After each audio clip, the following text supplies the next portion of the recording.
Floods have devastated villages in the northern Afghanistan, leaving over 300 dead.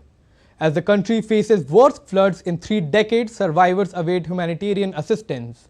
Being one of the most vulnerable countries to climate change, the region has seen extensive destruction and numerous fatalities, injuries, and missing persons.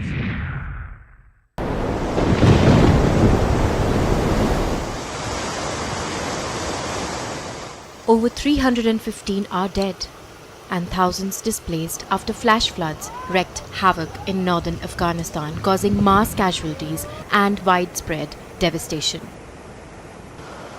Intense rainfall resulted in a significant humanitarian crisis as mud swept across villages and agricultural areas in different provinces. Residents struggled to find their loved ones, as many parts remain buried in sludge and debris. It's my nephew's grave. That is my father's grave, and my brother and sister were buried over there. My father and nephew were dead when the house was collapsed by the floods. I was able to take them out under the debris after the floods hit the house, but wasn't able to dig out the other 3 of my loved ones. The country is already grappling with the aftermath of several earthquakes and severe flooding earlier this year. Thousands of homes have been destroyed, livestock is washed away in floodwater, and there is scarcity of basic necessities for survival.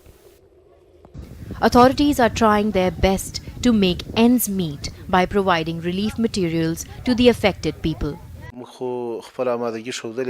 We have already shown our readiness. We have sent the available food and non-food materials to the affected provinces.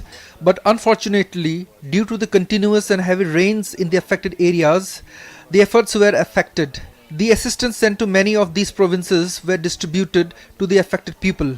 We sent food and other assistance from Kabul to Baghlan province, which suffers the most, and also some materials that we had in Mazar-e-Sharif were also sent there.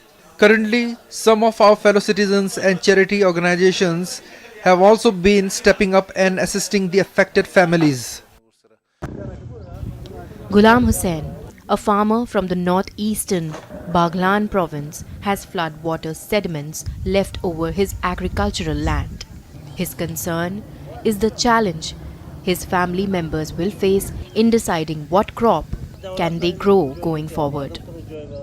These are all my agricultural lands. I used to plant wheat and hing, but now all my lands are destroyed and it is impossible to fix it to the way it was.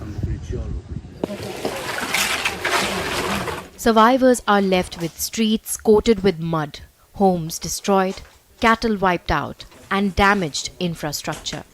Amid shortfall of aid, families affected by the deluge recount their harrowing experience and stressed shelter and essentials requirements.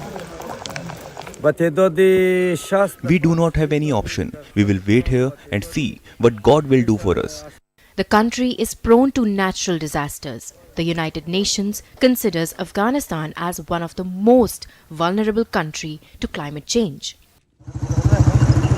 There is an urgent need to call for support from humanitarian agencies to address the immediate needs of survivors in the underdeveloped regions of the global south.